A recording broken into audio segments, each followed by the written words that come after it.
Hello, and welcome back to Farewell Playfacts. While going through my archives for the first two episodes, I found some old footage from days before Crosslines became the state it is. It really shows you how far I came even between here and episode 1. It's quite interesting going back this far and finding stuff like this.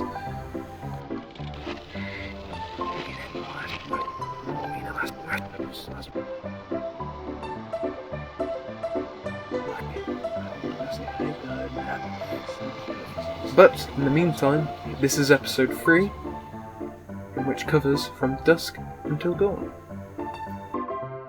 This is the first episode that focuses on someone other than Atlas, and gives the minor characters from the previous 2 episodes time to shine. So for example, Clay singing the locomotion is the start of his old man trying to be cool with the kids personality. The introduction of Ramona allows me to show the railway's more action-based origins when it was a military line, and Kojak is showing more of his tactless jerk personality.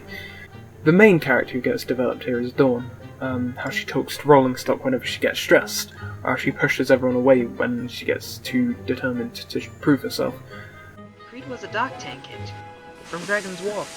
Creed first appears here too, and it shows that the Waterdam, while a sanctuary for steam now, was not always safe, and that the railway has experienced losses in the past. They're just brake fans, Dawn. Now this is the exact reason I don't have anyone else in my yard. This was the episode that convinced me that I need a full voice cast.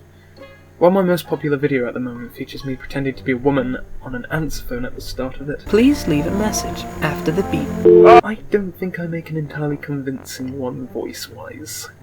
Yeah.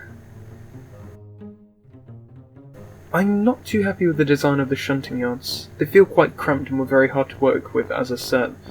Though, thinking about it, it does reflect how Dawn feels trapped and stressed herself. But this is by no means an accurate depiction of what I want Dawn's yard to look like.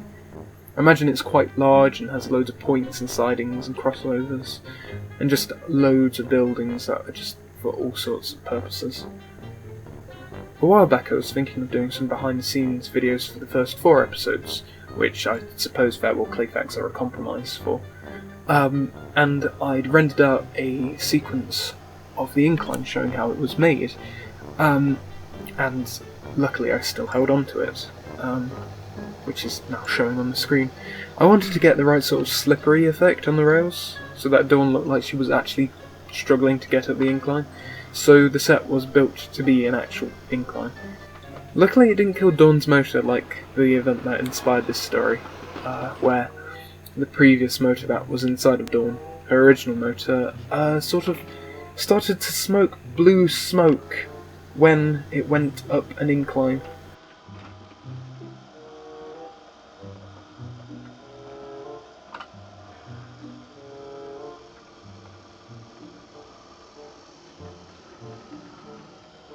A little bit more, a little bit more, a little bit more.